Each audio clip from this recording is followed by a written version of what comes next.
What's It never gets old. You just blew out Holly's eardrums. Oh man. So all right, welcome everybody to Crossing the Streams. So excited.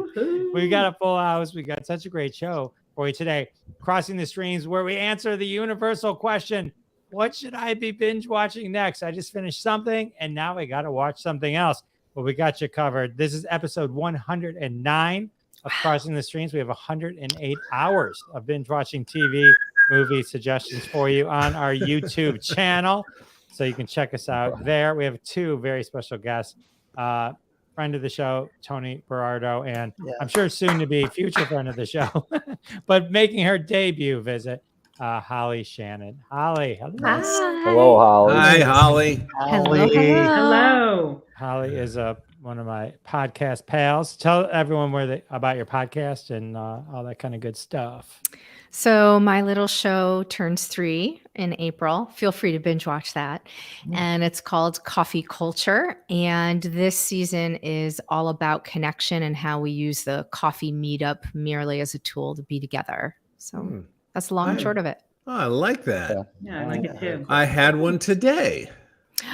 What was in your cup? It was whatever the house brew was at what's this? It's up in Northville. I should know this. I live here. I go there Starbucks? all the time. No. What is this Starbucks you speak of? No, it's I'll think of the cafe. The laundromat. The laundromat. You might know it better than me, Sally. I'm not sure, but yeah, I love coffee, so I'm definitely a fan. Any section on espresso? Do you do anything about espresso or no? Yeah, so I have some shorts where I dive into, a little more detail, like where things originated, coffee crime and spies. Coffee crime. Oh, I love it. All sorts of stuff, environment, anything to do with the growing of the coffee and distribution, supply chain. So I have little shorts that are like, say, 2 to 5 minutes where you can kind of get an education on it. But as I said, like coffee is merely the tool. Like we just say, hey, let's meet up for coffee, but it's not always really about the coffee. You might even drink tea. You just want to connect, right? Yes. But I do talk about both because I am a coffee snob and I love coffee. So I'm happy to talk about it. I have to ask you something, Holly. Do you have an episode dedicated to Juan Valdez? I don't. But I do have an episode on Mr. Coffee. His autobiography. Mr. Coffee. All right. Okay. All right. It was the Tuscan Cafe that I was drinking coffee. And it was my youngest interview. She was 9 years old. She did a school report on Mr. Coffee. And that's amazing. I just interviewed someone, and his dad was part of the food scientific team that invented Coffee Mate. Coffee Mate. Powdered cream. Yeah, that's right. That's not why he was on the show. That was just a side tidbit. Also, we have Tony Berardo. Tony. Hi, Tony. Making his return debut. What do you lover of movies that Bob doesn't like, or Howard. But Tony, remind everyone about the Top Gun. Remind everyone about the Berardo podcast. It's the only one we disagree on, Bob. So you could find my show, The Berardo Podcast. You could follow me on TikTok, Instagram, Twitter, all that jazz, at The Berardo. And I talk about health, wellness, social interaction, how mentally we need to handle this vastly crazy and technological world, and how we can physically and mentally be healthy. So, hey Tony, can I just step in just to say, from this angle in the camera, you look like a nun who hasn't taken her vow yet. Everybody was saying it. Yeah. Well, you don't you don't want this, because that's what you're look at him. No, there you go. It That's definitely helps. No, I think you look good. All right, Okay. let's. I jumped right over the theme song. Let's do the theme song real quick. All right. Ollie, kick us off. Here's the story of some lonely fellows who spend way too much time watching the TV. All of them have jobs and friends. Well, not really. Just between you and me. Tony. Good, great. They made a live show about their hobby. Every TV watcher's TV watching dream. Jeff, Ron, Sal, Bob, Holly, Tony, Marcy, and then there's Howard. They call it Crossing Streams. Sal. And then one day they went live on all the platforms. You could hear the people laugh and shout and scream. Still can't find another word that rhymes with platform. But man, they cross the streams. All right, Holly, you might want to plug your ears for this one. Everyone together. We cross the streams. We We cross the streams. Hey, That's the way we do it here. We cross the streams. Never fails. Nice. It blows up. So we are not streaming live on Facebook just because Facebook banned me. So we're on YouTube and the Twitch. I think most people watch on YouTube anyway. So or Twitter. So anyway, so that's that. April 1st we'll return to our normal broadcast. April Fool. April Fool. But they have a new feature now. So if any of you guys want to stream this on your channel, they allow for guests to do that. Anyway. So that was good. Did you guys watch the Oscars? all the highlights. With the fast forward button. I think there were two big misses, I think, for the Oscars. And I don't mean Angela Bassett not winning. I mean, like when the Cocaine Bear came out, like wasn't everybody just waiting for somebody to for the Cocaine Bear to take off the mask and it would be like Matt Damon or George Clooney or Pauly Shore. Anyone. It could have been Pauly Shore would have been amazing. Yes. It just felt like that was the end of that joke. Yeah. And there wasn't. It was just like, nope, we're gonna bring out the least Academy Award winning thing here. And then the other big miss I thought was after Key won his Oscar and Harrison Ford comes out to give the award for best actor and they cut to Key. Short round. Had he gone, Dr. Jones. Oh yeah, That would have been great. That would have been like the only thing people would have talked about at the Oscars. Yeah, I was just like, please say it. It would have been so perfect because the whole thing. Anyway, did it seem to you that Harrison Ford, like always, is just annoyed and just perturbed by it? It's like, don't fucking talk to me. I don't. It's like, what do you are the least movie star of all time, you know. I just thought there would have been a better moment between him and Short Round. Yeah, they gave a little bit of a hug when he got up. Yeah, there. a little bit. Yeah, and he also might be one of those movie stars that he's totally the opposite in real life, like with other people. I doubt it, but maybe he gave him a nice big smooch backstage or something. I think he's high a lot. I think he's high. I think we're having a Harrison Ford renaissance. I think because he's on 1923. He's on Shrinking, which if you just finished the first season, if you haven't, we talked about it on the show. Tony, I think did, and it's one of the best shows ever. And partially because Ted Lasso season 3 came back today, though it actually came back last night at 11:30, and we watched it before we went to bed. Did the whole thing drop, or is it? No, it's a episode. It's week. And then, but Brett Goldstein, who does Ted Lasso, does Shrinking. I mean, it's his show, and he wrote one of the best episodes so far. So, anywho, awesome show. One of my favorites. So we have a lot to get through today. Last week was we talked about Chris Rock Selective Outrage. So I've watched it since then. And we talked about Poker Night. We talked about Cocaine Bear. I can't remember this guy's name. It was a YouTube channel. We talked about Creed, and we talked about This Is Where, oh my God, where I Leave You. This is Where I Leave You. Thank you. I couldn't read it. And then today we're talking about the Big Brunch, Dan Levy's show. We're talking about the Mick MH370. The plane that disappeared, and Ron's going to explain which plane that was. Well, Raging Bull, The Last of Us, and Losers. But first, because last week we talked about Creed, and we had hoped that Bob would be on because it was his birthday show. So a belated happy birthday. Thank you. Happy birthday. That's so nice. Thank you very much. I appreciate that, Jeff. No problem. But since you are the Rocky guy, right? I mean, So I did want to give you a second to talk about Creed. I know this is not an official part of the show, but I didn't want it to go without you giving at least your 2 cents. Well, I'll say this for Creed. I saw it, and it was a what's the word? It's a mechanical movie. It hit all the points that it's supposed to hit, rather bloodlessly, rather unemotionally. The character of Adonis Creed, Sylvester Stallone wrote him several years ago to be in the first Creed movie, right?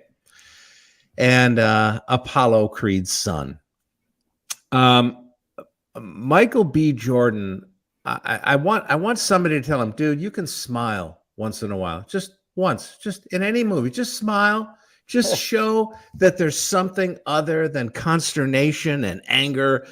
The whole movie is like this. And it's like, I mean, they keep trying to soften him. They show him with his wife and his daughter. But he's always got a clenched jaw, and it's just, I don't know. The whole thing is just so, it's just painting by numbers, Now the plot of this movie is, and I'm not giving anything away here, a violent friend from years past resurfaces and has some dirt on Adonis, and weaves his way into getting a shot at the title. Yeah, it was lip syncing.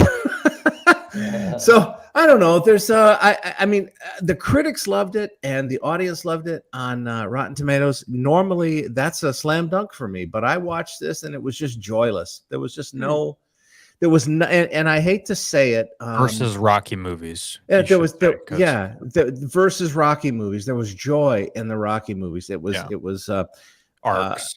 Yes, there was none of that here, and I don't know why. I don't know why they just decided, in some meeting, hey, look, nobody's going to smile. This is all very serious, very, very, very dramatic stuff here. So I was surprised that I didn't like it, but I didn't.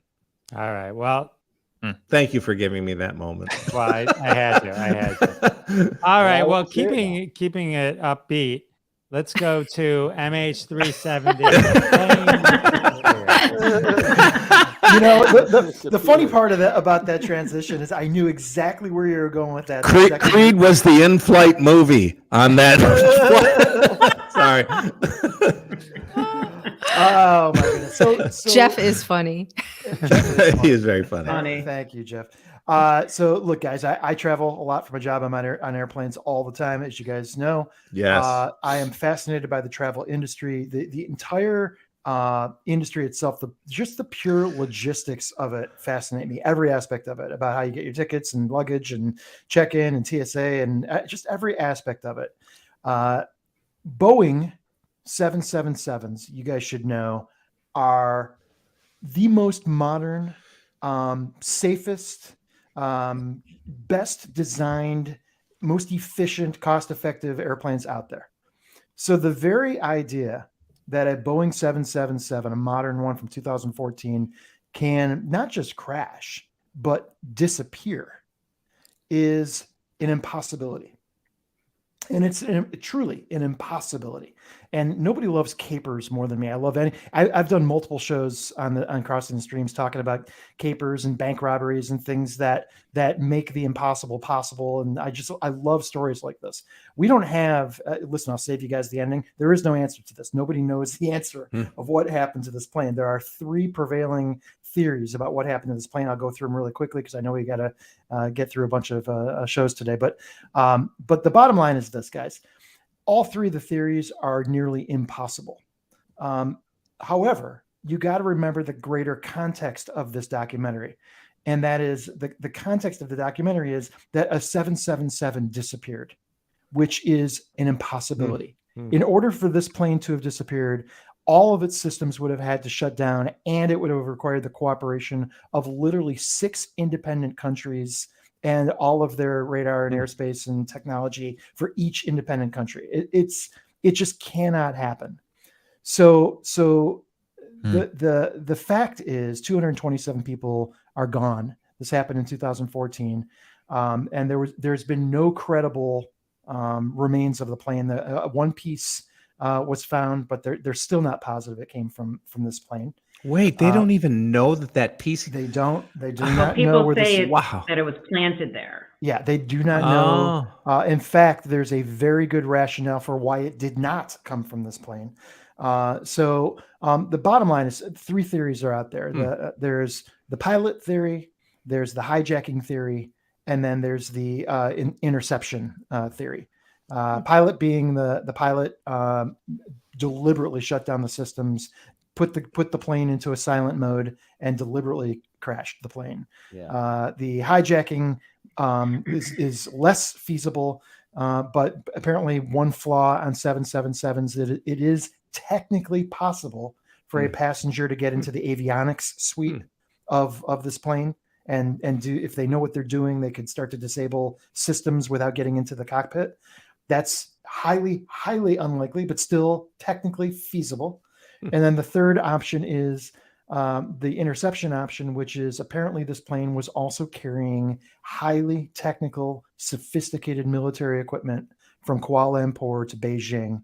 And there is discussion about the possibility that American equipment that was not supposed to get to China was on this plane. And the suspicion being that the American military might have had something to do with this. The fact of the matter is that the pinging of this plane long after it disappeared from radar is suspicious.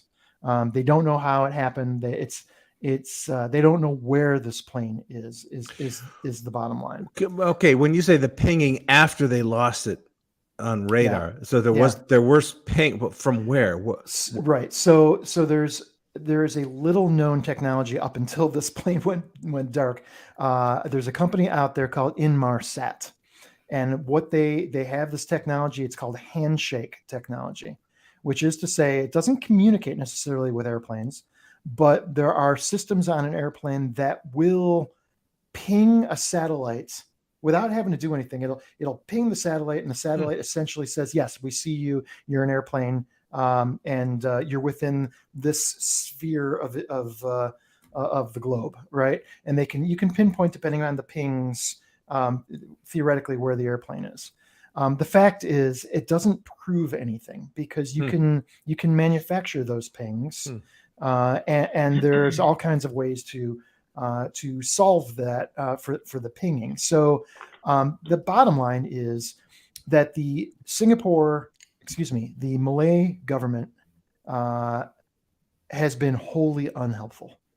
They've bumbled the investigation from the beginning. They've done a terrible job with the families that were impacted, and they have no idea what happened to this plane. So what's interesting about that is that this is the very first time since the advent of social media that crowdsourcing of an investigation has happened. And that has centered into 2 main groups on the internet. One group called the Independents, who are filled with aviation experts and engineers and technical people. And then there's another group out of Great Britain called the Tom Nodders, who are people that physically look at satellite images of the ocean. There's thousands of these people that are just doing nothing but looking at satellite images of the ocean, trying to find this plane. So this is a 3-part documentary. Each part's 45 to 60 minutes. It is an incredibly well done Netflix documentary. Netflix has built now its history of producing terrific documentaries. This was actually produced by the company Raw TV. Raw TV is known for the Shackleton documentary. If anybody saw that, I did. It was awesome. Awesome, right? And more recently, for those who are Stanley Tucci fans, they also did the Stanley Tucci series on CNN, Searching for Italy. So it's an incredibly well produced, well funded. If you are into this kind of documentary about a whodunit with a lot of technical aspect to it, I was really excited about talking about this today because I was so fascinated by this story. I'll just say on a personal note, when you have no idea what it is, I believe in the Occam's razor style of just whatever seems the most plausible, the most likely tends to be the correct thing, with all things being equal. So that leads me to believe that probably the pilot had something to do with it. But the pilot is an impeccable, long-term, 30-year plus pilot with a family, kids, no history of mental illness, just No a motive, no right? motive, a well-respected guy. It's not likely. None of these alternatives are likely. Well, it's Well, definitely not likely that the American government would do anything fucked up. So No. that's not that likely. leaves option 2. I think. So, and I know we got to go, and I apologize, Jeff, but no, you're but fine, I just Ron. will say Oh, good. that it's so unlikely, this entire situation, that you have to look at things that are just absolutely implausible. Yeah. Like it's right. So it turns out, right? Yeah, right. It's hanging above Times Square in a plexiglass box now. I'll just say That's great. one last thing, and then we can move on. None of the passengers' cell phones have ever been turned on or pinged since this thing went missing. So that the idea of it landing in Kazakhstan and all these people are somehow still alive, not likely. But remember what they said about the cell phones is that family right away started calling, and they were all saying that it was ringing and not going straight to voicemail. True. Some of them, Yeah. some of them were Yeah. ringing and not going to voicemail. Like, But So listen, I strange. highly recommend it. It's a fantastic watch. 3 episodes. I think you guys will really enjoy it. As you can see, I'm really passionate about it right now. So Yeah. enjoy, Thanks man. for I'm the definitely review. gonna watch it. Yeah, I'm gonna Yeah. watch that, man. I'll So finish it. So I'm you in. think it was the pilot? I don't think it was the pilot, but I'm just saying of the 3 leading. Or what's the theories, fourth? What's the Ron Lippett Yeah. fourth choice? Personally, The I mean, spell. the idea of a structural, that's not possible. It would have. There are reasons why they explain on the documentary how that's not possible. Well, I don't think it's in the Indian Ocean. I think it's in the South China Sea, on its way to China. So I think something sinister. I do not think this was a mechanical failure of any kind. I think something sinister happened, and it probably with the government. So Chinese government? Maybe, who knows? Or our government. Or our government. Yeah. possibly the on an money. island. Follow Possibly the on an money. island with a polar bear. Yeah. Hope it's not a cocaine bear. Those people have suffered enough. All right, Ron, that was awesome. All right, I Yeah. think. Good job, Ronnie. Yeah, that was good. All right, Good job, let's go with The Last of Us. Let's talk about this just finished season 1.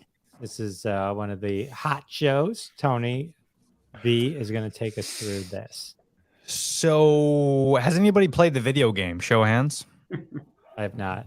Okay, very good. I only played a little bit here. I think it came out in 2014, I want to say. But it's a PlayStation PC game. I'm an Xbox guy, I always have been. But a buddy of mine was playing this, and the gameplay, it's very Grand Theft Auto, but graphics are just unbelievable for its time, and it continued to get better over the years. I think they came out with a sequel. And the reason I bring that up is because you don't really have to know anything about the game at all. It's interesting to know that the game did exist, and if you have a TikTok account, you should just search Last of Us comparisons, because they do like shot for shot. You know, people have accounts where they'll have the video game scene versus like what HBO Max it, and it is like spot on the writing, because not only were the writers and producers involved from the game that came to the show, but they even used the voice actors in a lot of interesting ways for characters in the live action series. And so that alone, you put that aside, how good is this? Is this worth the watch? If you don't like zombie flicks or zombie series, you'll actually still like this. That's how great of a series I think this is. The character arcs are unbelievable. The stories are like so in depth for just being a 45-minute long episode, and there's only I think 8 or 9. And you really get immersed with these cultures, or immersed in these characters from the get-go. You know, especially with Pedro's character, obviously from the get, he's got the biggest arc. But each character kind of has this interesting like beginning and conclusion. And there might be maybe potentially more seasons. Hopefully there is. I think they were in talks of that. But they still got to write them. But the reason I say that it's so important, because when you watch like episode 1, there's various stories going on, almost like if you guys remember the movie Crash. Great movie. So you look at that whole movie as a whole, right? Where you could separate each character and make it like an episode. And they did that very well each episode, to where they were able to give you enough character love that you appreciated the character and you felt for the character. But there was even a few episodes where there were some characters introduced in the very beginning of that episode. Within 45 minutes, they're toast and you get a little misty. And you're like, how did I build a relationship with these characters in 40 minutes? And it's possible. The writing is exquisite. And I think that's because the writing in the game was exquisite.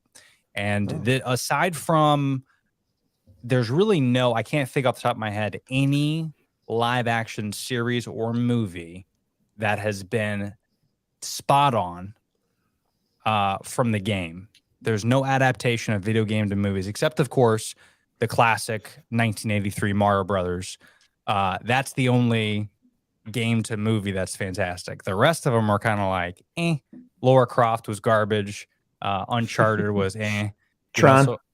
Tron. Well, yeah, Tron was good. I don't mean to jump in here and squash Street this Fighter. theory. That was but, great. Ron, The Rock, and Rampage. I thought. Oh my god! I thought it was one of the best video games. Which by the far, Rampage was like one of my favorite arcade games. So that one kind of hurt because that was, come on, it was The Rock, whatever. But I mean, honestly though, there's been some pretty good ones. But this is by far the best adaptation. But even if you don't know about video games and you watch this, it's just a great story. Every episode is fantastic. It leaves you wanting more. They ended it beautifully to where very Game of Thrones-y. To where, like, if they never did any more Game of Thrones, I'd be happy. I'm content. I'm satisfied. I want more, but I'm not like, Schitt's Creek. Like Schitt's Creek, I want 5 more seasons, But this is like, I'm satisfied. I'm content, but it's hopefully they pick up more seasons. It is one of my favorite HBO Max series and definitely my favorite zombie adaptation of anything. And it's not really even zombies. I mean, there's a totally different a storyline that goes into it, but the closest thing to a zombie. So really good. Can't say. I think it's a realistic take on the zombie concept. So to back what you just said is my wife's never been into any zombie movies. Loved The Last of Us. Now I think a lot of people who are hardcore Walking Dead fans this will be hit or miss, right? So in terms of whether or not they feel this really lives up to that kind of zombie apocalypse movie. Or a TV show. So there's differences. That Pedro Pascal is amazing. If you love The Mandalorian, picture an entire series where he's just not wearing the helmet, and then you get this. It's a great comparison. Yeah. And even sorry to interrupt you, Jeff. One more thought that came to me is I appreciate mushrooms so much. Like I have mushroom coffee. Okay, maybe we could talk about that on Coffee Culture. But I'm a mushroom fiend, so I know about cordyceps and I know about the fungi that literally goes into the brain. And I've seen videos. I've been stuck in these time lapse videos to where I watch these mushrooms take over insects, and it's so fascinating. Even before this came out. So when this came out, I'm like, this could actually happen. And then they throw in the story of like, well, it can only happen if the planet gets warmer. And then we realize, oh shit, climate change, 1 degree. So it's like in 50 years, like this could totally happen. Like I could see it happening, and it terrifies you a little bit more. So if you again, if you forget about zombies, like you said, Jeff, and you appreciate that storyline and you watch it from the beginning, you get sucked into it. It's gnarly. Yeah, it's pretty wild. It's really good. I wanted to like it. Oh, you did not watch it. I watched 2 episodes. I swear to God. You're lying. And I swear to God. And I thought, okay, I'm up to here with zombie series and movies. And I was either halfway through the 2nd episode or it was close to that, where they revealed that, I mean, in every other zombie movie and series, it's been a virus, right? No, right. This is a fungus. Yeah. Wait, I went, no, fuck this. This is such a bullshit, I don't know. It just I am messaging you the actual videos of this real mushroom that takes over insects and literally makes the insect. Do I have things. I have seen that. I've seen it. But I mean, Dude. didn't it strike anybody as a little funny that this is a fungus? The other ones were all virus. I don't know. It just Well, no. Well, I thought, like I said, I thought it made it realistic and more scary. But the most of the times these zombie shows, they're not really about the zombies, right? The zombies are. It's really about what the really caused it, scary part is about how we as a people completely fall apart. Yeah. And Yes. attack each other. The real enemy in any of these shows, including The Walking Dead, are the other people. Not necessarily, there's the threat of the zombies, but it's the other people that are way crueler or more. Yes, it's always that. I loved World War Z. I did. I love that. Like I Am Legend, that's had a very I Am Legend feel. I like that. Except I like it that was, movie. it actually had a plot and good writing. And I'm gonna finish this series. I promise you, Tony. Well, episode 3 of The Last of Us is like it's an hour and a half. It's longer than the other ones, and it's the one with Nick Offerman and pivotal. The guy from The White Lotus, whose name I can't remember, but it's an amazing movie and it's standalone. It's a complete you could watch just that episode and be like, oh, that was a damn good movie. Okay. And I gotta tell you, I don't even think there's a zombie in it. I am gonna watch it. I'm gonna, because I know and just like your review, sir, everybody loves it, and I'm gonna get past the fact that it's a fungus. Yeah. Thank you, Bob. We appreciate Such a fun guy. So this show is the one show in our house that we all watch together weekly. I have one kid still home, Crossing the 17. That too. So every Sunday night, everyone knows, are we going to sit down and watch The Last of Us? We watched every episode, and I will say that I love a lot of them, and some of them I'm like, who's on Facebook? And I scrolling through and playing word games while I'm watching. But there were some episodes better than others. But I did love the last one. Yeah, that was good. It was a good ender. Oof. That was good. All right. Well, with all this talk of mushrooms, let's get to the big brunch. Wow. Yeah. The transitions are on point. Yeah. I'm crushing the segues. Well, Tony kind of gave you the segue with Schitt's Creek, right? Exactly. Yeah. So, all right, Holly, here's your debut. Take it away. Tell us all about the big brunch. All right. Well, I really do enjoy food shows. I really am into food, not just coffee, as we know. And I should also say I live in DC, and it's the national sport of the whole District of Columbia. You have to go to brunch every week. And first of all, I fell in love with Dan Levy and all the characters in Schitt's Creek. I mean, it's such a lovable bunch. Like you have to watch if you haven't seen it. But then Dan Levy did this first season, The Big Brunch, and I was all in because I love brunch and food and all that. And they did serve espresso martini, so I'm just going to get my coffee in there somewhere. And the way it was set up is they had 3 judges, and they had actually a bartender that would make them a drink while they were watching the challenge unfold.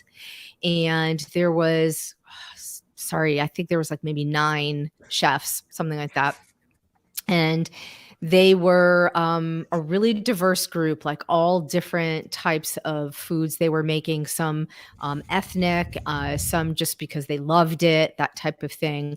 And strangely, there was like 3 competitors from Virginia, which is really close to me. So I'm going to try and like physically go to their restaurant to try their food. But every episode made you hungrier and hungrier. Like there's all these like delicious appetizers and entrees and scones and, all kinds of things. So I really liked it. It was light and fluffy. It was light. Like I like that about food shows, and it felt accessible. Like some of the recipes kind of like, well, I'm going to try and make that chocolate chip scone. Like it just felt like I could do this. And so I really liked it. How many episodes were there? It's a really good question. I think maybe there was like maybe 12 or something. There wasn't that many. It was good though. That's a Who lot. was manning the omelet station? That's what I want to know. Do you know they didn't really do omelets? Like they really definitely broke the barrier. Like they would give them like different challenges, and everybody went like out of the box, which I kind of thought was pretty cool. I mean, there were some basics. There were, like I said, scones and things like that, but there wasn't like just the classic omelet, to be really honest. It was. Is good, it like though. a legit like cooking competition, or is there Yes. some storylines in between there? Like, how is it? No, like each person, like they would give everybody the same challenge, and then they would go into the kitchen and come up with like the appetizer and the entree for that particular challenge. So, and they had access to all of the food in the place. Like everybody had equal access. They all had their own station. So then it would just be like, here's what you're making, go. And they would like run to the shelves and get all the food, and they'd have the time frame was usually pretty crunched, like how much time they had to produce the food. Did you see Chef? I did. The movie Chef? Yeah, I with was John wondering what you Favreau? thought of- Yeah, that was a long time ago. I love that movie. Well, That's a great movie. The series is really good too. Actually, What was? And you know what? I think I'm taking you the wrong direction here. It's not Chef. No, that was a great movie. I love that the food truck. You see and Fat Spider-Man? Roll and a cameo by Robert Downey Jr., whose career he made in Marvel, all that. No, this was the one with Ray Fine, which totally sucked about 4 months ago. Oh, The the Menu? menu. The Menu. That was Menu. freaky. That was freaky. That was so freaky. That was so I- freaky. You know what I think they were riffing on was like Noma and all those like biological, the chefs that like use like weird science to like blow something up in a balloon and then you eat it. Yeah. You know what I mean? With like Blow weird. something up I in a think that's what it balloon. was. Yeah, do you And know between where you're the- like Like running for their lives? Is that the movie? Are they like running for their lives in the preview? that Yeah, I've seen? well, later on, there's Okay. a couple of them that Okay. are. I heard doing that, the menu was good. You didn't like it? of It course, was- you didn't like it. No, come on, Tony. I love most movies, and I swear to you, I'm gonna finish was- The Last was of Us and creepy. report to you. Who's I- an I- animal, creepy. Larry? Huh? Who's an animal? Your mother's an animal, Larry. Yeah, the My menu- biggest the menu was disappointment with Schitt's Creek was finding out that Dan Levy, that's all he is that character. Oh, yeah, kind of. Because once you do that, So it's Dan Levy playing Dan Levy as Dan Levy kind of thing. Yeah, it's like Well, it's- Which a lot of Eugene people Levy say has is- played himself for 40 years, to Oh. great effect. I mean, Successfully. I love the guy, Yeah. Has anyone caught Eugene Levy's documentary yet? No. Oh, the it's travel. so I have. good. I'll It's I I'll have to see it. What's it Oh on? my gosh, it's on Apple Apple. TV Plus. Yeah, it's so good. Okay. that's Done. great. All right. Great. Well, nice job, Holly. Good job, Yay. Holly. Good Thank you, job. Holly. Thank you. Next time I'll send espresso martinis to everybody first. Oh, man. we'll take them. We'll Oh, take them. perfect, Good review. perfect. Thank you, Holly. Great review of the Big Brunch, a game show where there were winners and losers. Wow. I know. Look Wow. at that. Now the pressure's on. Sal Oh. is going to take us through Losers, Who's the hers? Emmy-nominated Who? show on Netflix. Is this about Will Smith? What is that? Who was that? Yeah, no kidding. Ooh, the smack. So Heard this for is miles. You could Mhm. insert Lion's joke here. I mean, it's just whatever, right? But basically, it is. You guys are joking about it, but that's pretty much what it is. It's about all these people that have lost, that have been losers in their life, whether it's a sport. Well, it's most of it's sports, but they've overcome the loss to have something better come out of it. And there's like 7 or 8 episodes. There's one even on a boxer, Bob. See what his name. I want to make sure I told you the name. See if He you blew knew. his one chance, that kind of guy. No. Well, he the miscast champion. He was a boxer. He was forced into boxing by his abusive father, and then he becomes a world champ. And a knockout loss gets him into something else that's his real true passion. So that's an episode about him. There's actually an episode about a guy in curling. I'm not a big curling guy. I don't know the history of curling, but Pat I've Ryan done in that. It's fun. 1985. Pat Ryan in 1985 lost a match in the Canadian Nationals. He was like picked to win it, whatever. But in the loss, he developed like a new strategy for the sport, and it changed the sport forever, which nobody still watches. So I don't know how much it changed, but anyway. So they've got all these different stories like that. Well, the one that so it's really cool. There's about 8 episodes. They're very, very fast. They're only probably about 30 to 40 minutes long, and they're kind of little autobiographies of that person. So the one that I watched was the last one, and I definitely wanted to watch it because I totally remember this. It was the this particular episode was called The 72nd Hole, and it's about John Van de Velde, who was a professional golfer in the 90s. He was from France. So they kind of do a little autobiography of him, which is really cool because I love golf and I love autobiographies. So just hearing about how he started. France is not known. Their only British champion was in 1907. So France is not known for golfers. They're not known for golfing when he started, for sure. And they go back, they show pictures of him, and they interview him. And this is really a funny story about him because he wanted to golf. Like him and his parents, they lived on this golf course, but it was about half a mile away from their house. But nobody used to go to it because, like I said, when he started, nobody really played golf. But he wanted to go there, and his dad was kind of intrigued. Like, man, why does my son want to play golf so much? But they didn't want to spend all the money to get lessons and all that. So they sent him to a putt-putt course. They literally sent him to a putt-putt course for like a month, and the father, he's kind of narrating it, and the father says, "Look, I, looked at his mother and says, hey, we got to get this kid out on a regular course. I mean, this putt-putt's driving him. How many times can he play the windmill? Correct. Come on." So anyway, it was just cool how he started, and then obviously he becomes a phenom, and he's just this. He wins a tournament in Europe, and now he's he's heralded in France, and he's just beloved. And now he gets into the British Open. He's the 151st ranked golfer in the world. On the first day, he shoots a 75, which is really not that great. But the conditions at Carnoustie is just treacherous. It's raining, it's windy. He shoots a 75. Tiger Woods that day shot a 71. So he's probably in 12th place after the first day. He's hanging in there, but obviously still a no-name. Because you play every day in a tournament, it's 4 days. So every day he would go to a podium to speak to reporters. Well, after the first day, there was 2 reporters in the room, one from France and one from like the United States or whatever. And then the second day he shoots a 68. Best round of the day, kind of moves up the ladder a little bit. Now all of a sudden there's about 30 reporters after his play that day. He's like in 8th place. Third day, I forgot what he shot. He shot really, really well. Well, he did shoot really, really well because on the 4th day, he's got the lead. Now going into the last day, there's over 200 reporters talking to him. Obviously, from that first day, it changed because he was the 151st ranked golfer. Nobody knew who he was.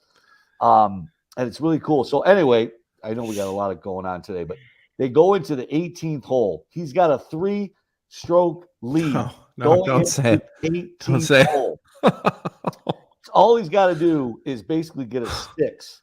And he is the British Open champion, never been done since 1907. Blah, blah. I mean, just the list goes on what this guy could become. His caddy's like, just hit it up the fairway. Like, just go 3 irons to the green. But one of the things he did all week was he was going for it. He was always hitting driver off the tee. He was always playing aggressive. So he said, I can't stop now. So he pulls out the driver. And he hits driver, and he gets lucky. He kind of hits it to the right, and it kind of goes out of bounds, but it goes kind of on this other tee box for number 17. And even Mike Tirico called the game too. A young-looking Mike Tirico, man. Wow, did he look young? And so he's calling the game. They're like, "Oh my God, it's perfectly placed out there. He couldn't have placed it better. Although it was a bad shot, he kind of still had a look at the green." So he's about 200 yards out. He's like, I'm going to go for it. I'm going to take my 3-iron and go for it. He hits it, goes in this like heather, this high heather. It comes short of the green. It goes in this high heather, but it's kind of sitting up. By the time he gets to it, because it's such a long walk and everything, even the announcers are like, man, that ball kind of sunk before he got there. You know, crazy, right? So he's like, no, I'm sorry. It goes in the water first. I'm sorry. The shot goes in the water. It kind of goes in the water, but it's sitting up on mud. And then it goes deeper into the water. They show him he's in the water, kind of looking to see if he should hit it out of the water. And he decides to pull it out. And there's a famous photograph of him sitting in the water, you know, with his jeans up to his ankles, whatever, or his pants. Anyway, he takes it out of the water, takes a penalty stroke. He's got to make a 6. So now he pulls it out. He's already on 3 now because he had to give up a stroke. So now he's got to drop it in the heather or whatever. He hits it. It goes in the sand trap. So now he's sitting 4 in a sand trap.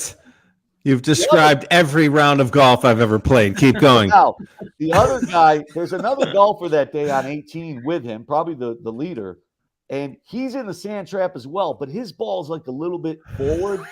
I'm not kidding you. And the golfer goes, hey, man, let me go first. You got a lot on your mind because this guy might have been out of it. I forgot what the scenario was. But he told Gene, he goes, I'm going to go first. He holds it. He hits it out of the sand, which is what he's got to do. Yeah. Crazy, right? So they watch him hold it. Place is going nuts. Gene Van de Velde is like, oh, my God, this is what I got to do. He hits it out, doesn't make it in the hole. Matter of fact, it's about an 8-foot putt. Gets it out. Now he's got to make this putt to tie. Not even to win. So he makes the putt, great putt, ties it up. Now it's a 3-way tie for the British Open. He should have won it. He was up 3 strokes, but at least He didn't. No, he didn't win. It's a short game. You should have stayed at the putt. That's always the short game. For real. They're he's got 45 minutes, and in this documentary, they're talking to him, but they're also using like animation to show what he was feeling like. And he's in the locker room mulling over what he just did for 45 minutes. He even says, he goes, part of it was good, that 45-minute break, because I got to kind of rehash what I did wrong, and maybe I could go out and see what I could do right.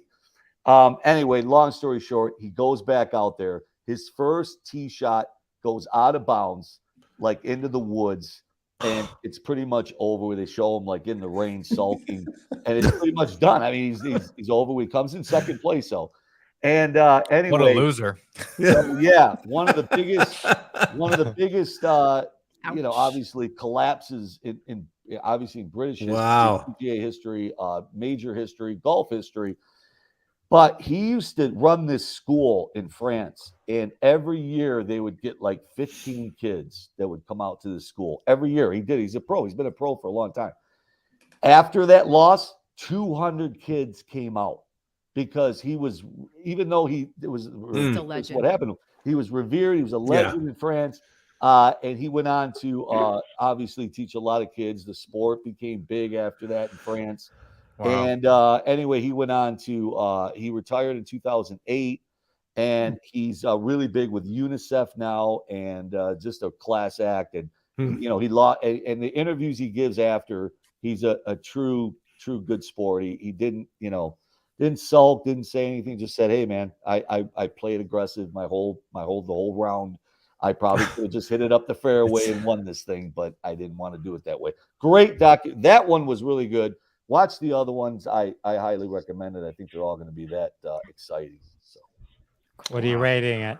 Thanks. I'm going to give it. I haven't seen the other ones because it's kind of a series, but this particular episode, I'll give it a 4.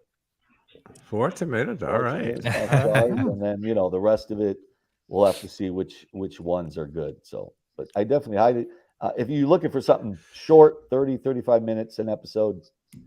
It sounds like it all boils down to the last 5 minutes of Tin Cup, right? Yeah. You're like, will you fucking stop doing that? Just stop that.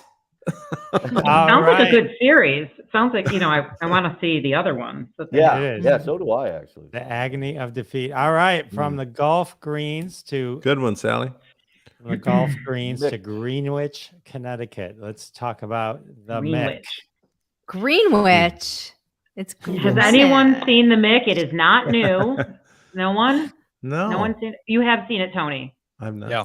Well, I'm a big Sunny fan. Okay. So I had to creator, watch it. Dave Chernin. It's Always Sunny in Philadelphia, which is where Caitlin Olsen, we know her from there, and she plays the Mick. So this is not a new show. There are 2 seasons.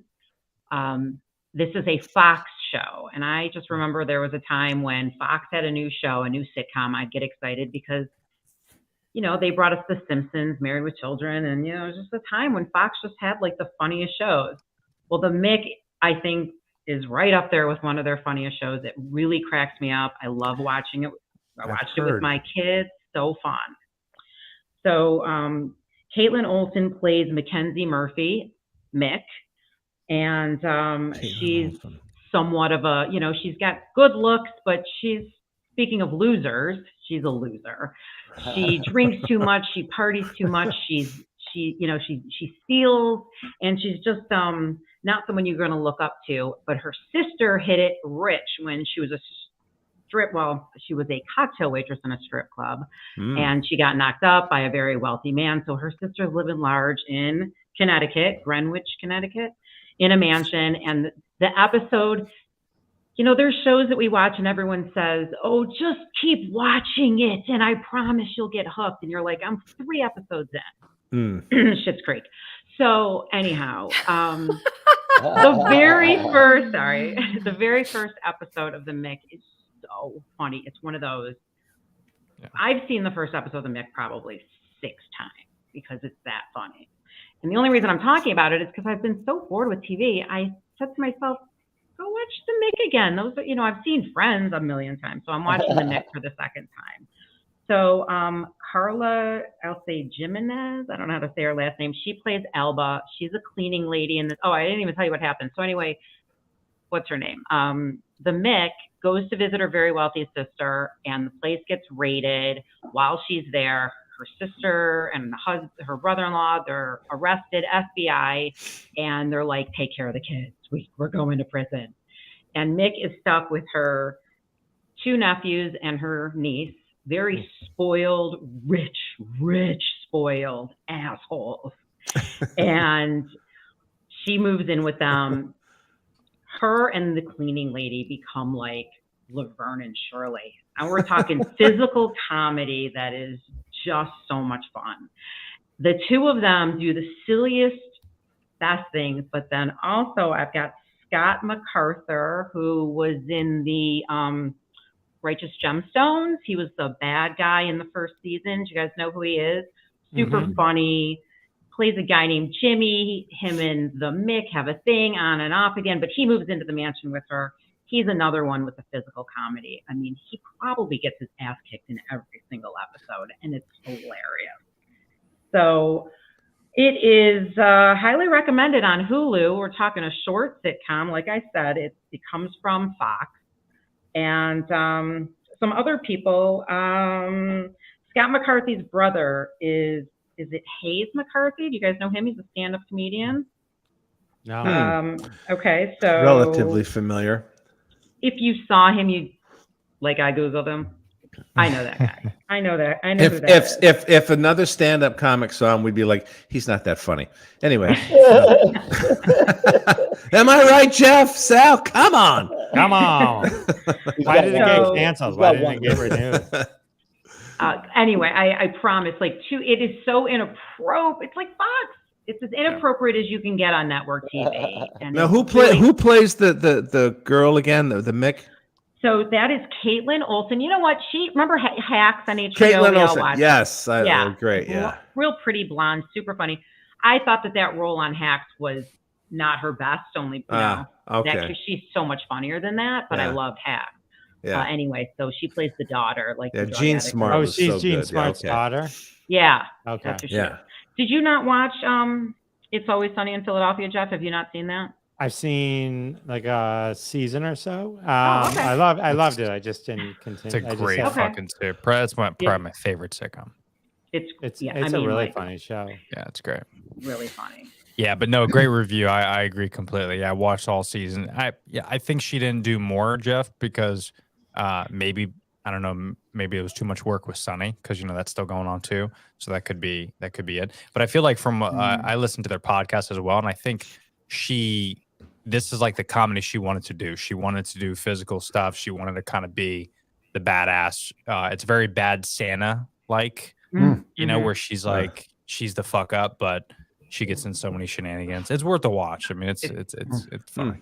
I don't know what it is, but You'll just laugh. It's silly. It's just silly, good old sitcom. I need to watch something silly. I'm going to check that out. Yeah, check it out. All right.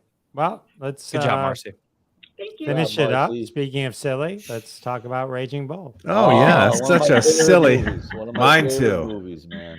God, Well, this wow. one's for you, Sal. Oh, I love All right. So and Jeff, thank you for indulging me in my my predilection for watching boxing movies. Yeah. Talking about them. I could do it all day, every day.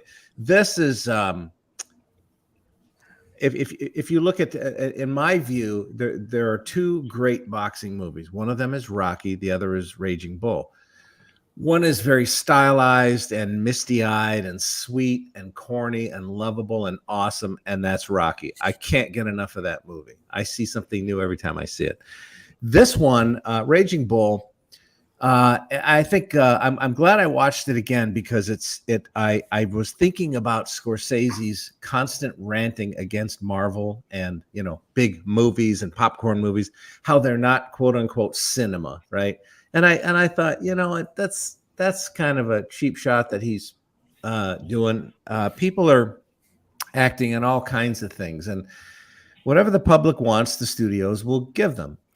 Cinema, you know, it's a very it's a very small demographic. People with the patience to watch, you know, a 2.5 hour movie where it's very talky and very touchy feely.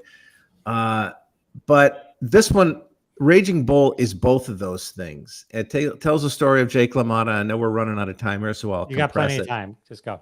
All right. So it tells the story of Jake LaMotta, who was one of the oddly enough, he's not considered one of the greatest middleweights of all time, but he should be because he beat Sugar Ray Robinson twice. He lost the third time. Now they didn't give him the second one either, but they gave it a draw, which was nonsense. He won.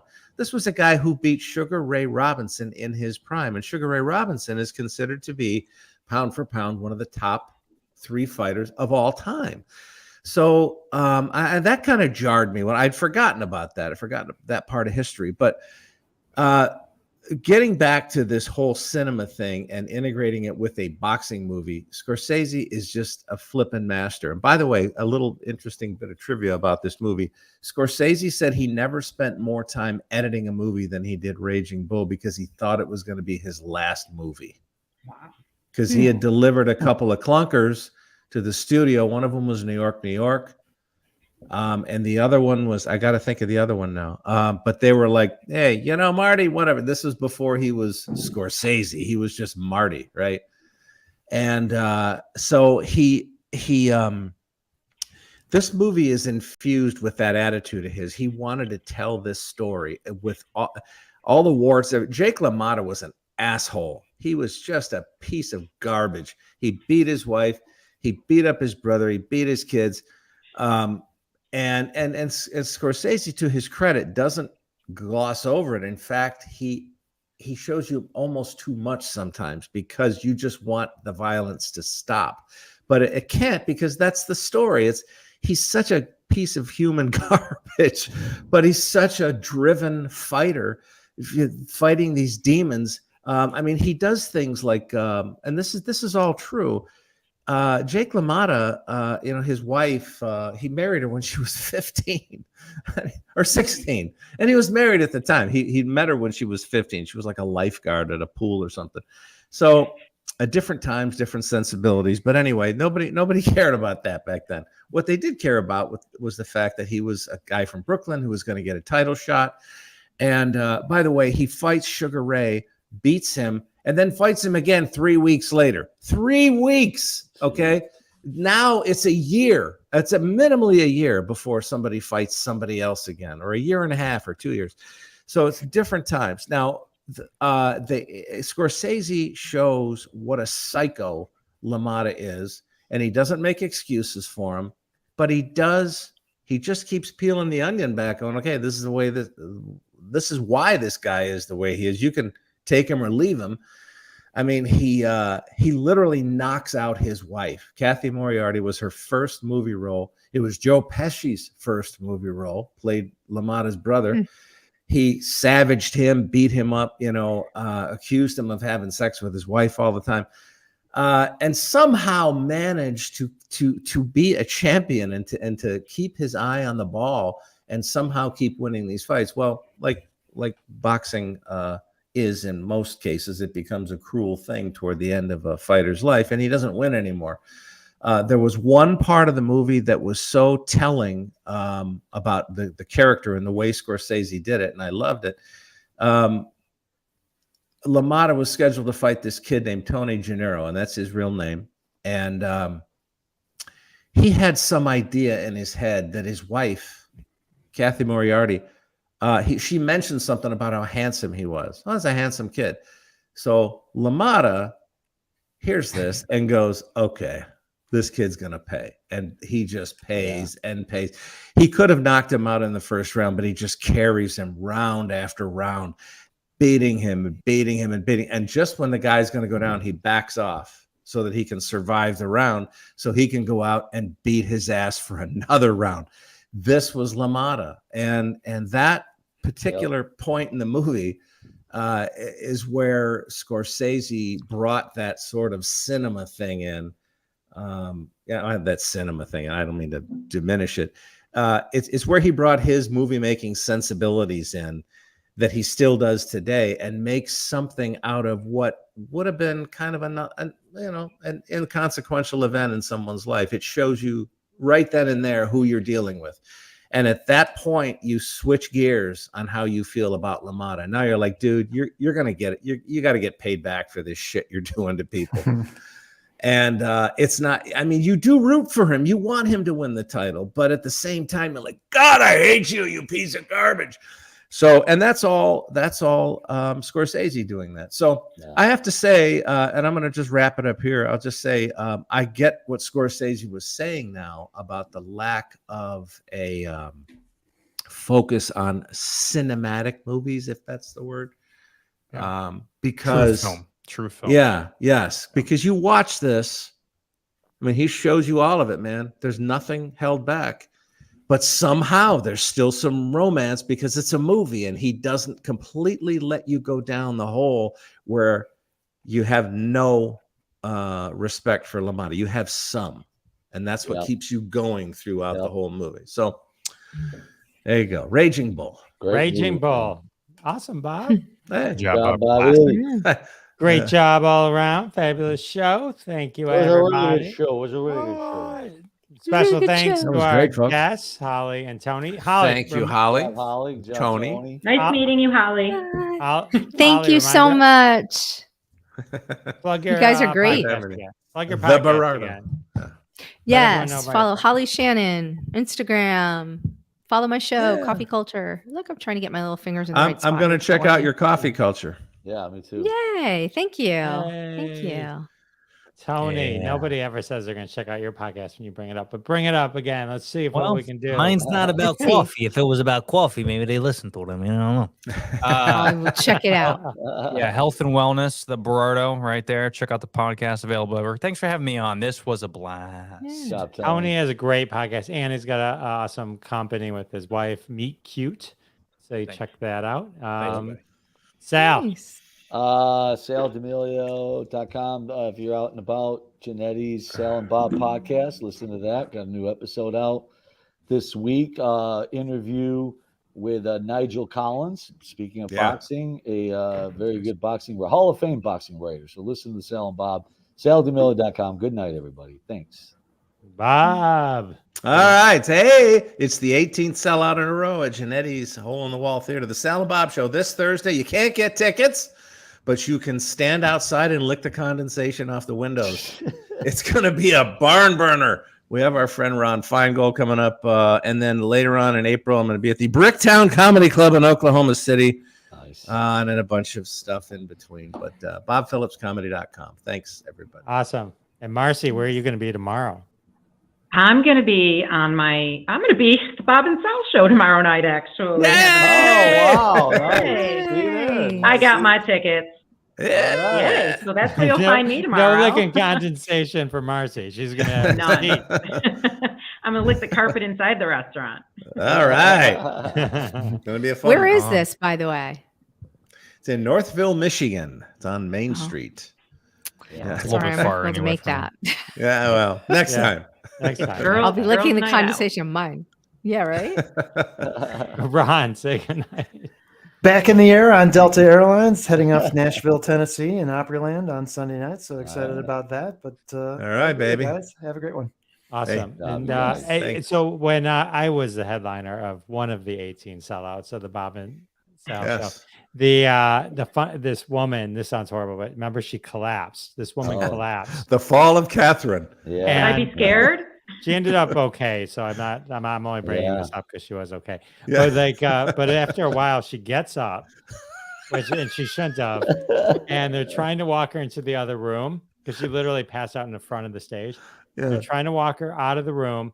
She drifts to the left, and when I tell you, face plants into a brick wall, and then if you can picture a human being just falling backwards, full falling back, feet in place, and just Yeah. out cold backwards. Yeah. Boom.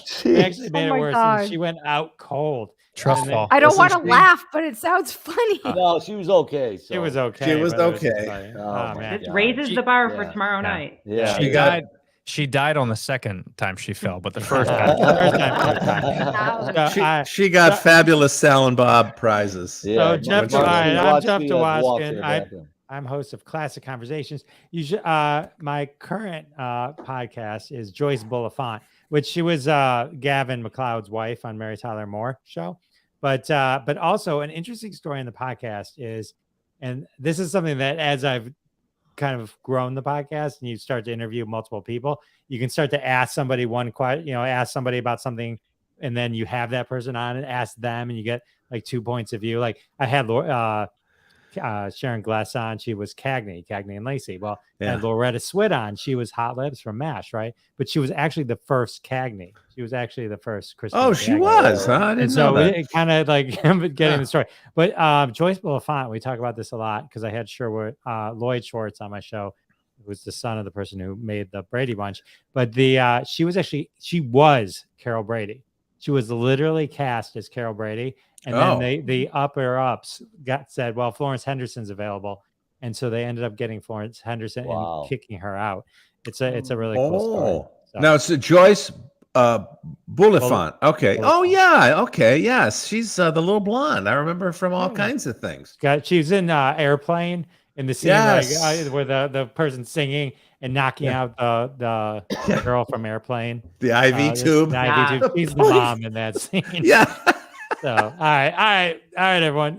Thanks for everything. Thanks for joining us. Thanks everyone for watching, and we'll see you. Thank next you. time. And that So has nice been to meet another every- episode of Crossing the Streams.